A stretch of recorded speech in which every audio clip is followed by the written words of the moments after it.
l'argent, tout le voyage du retour. Et peu après, ils ont divorcé. J'étais persuadée que c'était de ma faute. Non ma chérie, on avait déjà des problèmes avant. Ne t'inquiète pas, on va s'en sortir. Mais voir mes parents se séparer a été un vrai déchirement. Papa s'est remarié, il a eu d'autres enfants, et m'a complètement oubliée. Maman a essayé plein de choses pour me remonter le moral, mais rien ne marchait. Jusqu'au jour où elle m'a emmené faire du patin à glace. Et là, tout a changé. Quand je glissais sur la glace, j'avais l'impression de voler. Et tous mes soucis disparaissaient. Maman a vu que j'avais du potentiel et m'a inscrite à des cours particuliers. À 10 ans, je gagnais déjà des compétitions juniors locales. L'entraînement coûtait cher, mais elle faisait des heures supplémentaires pour tout payer. Si c'est ton rêve, je ferai tout mon possible pour t'aider. T'es la meilleure maman, je te rendrai fière. À l'école, je m'en sortais bien, mes camarades m'admiraient. Mais je n'avais pas vraiment d'amis proches. Et en grandissant, j'ai commencé à remarquer que je n'étais pas comme les autres filles de mon âge.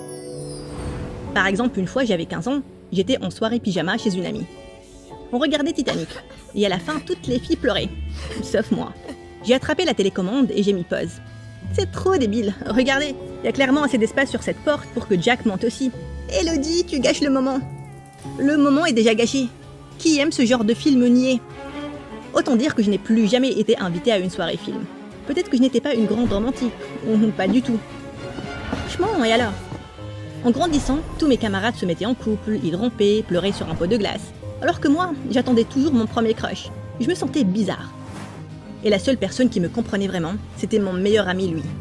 On s'était rapprochés quelques mois plus tôt. Maman est contente que je ne sois pas distraite par les garçons. Mais sa sœur et ses amis passent leur temps à me demander pourquoi je n'ai pas de copains. Comme si j'avais un problème. On ne peut pas forcer ce genre de choses, tout comme moi. Je ne peux pas aimer les filles. Et même si tu ne tombes jamais amoureuse de personne, on s'en fiche. T'es géniale comme tu es. Je sais, mais parfois j'aimerais ne pas être aussi différente. Et que les mecs arrêtent de me draguer. Ah, j'aimerais bien que ce soit mon problème. Ça le serait si tu faisais ton coming out.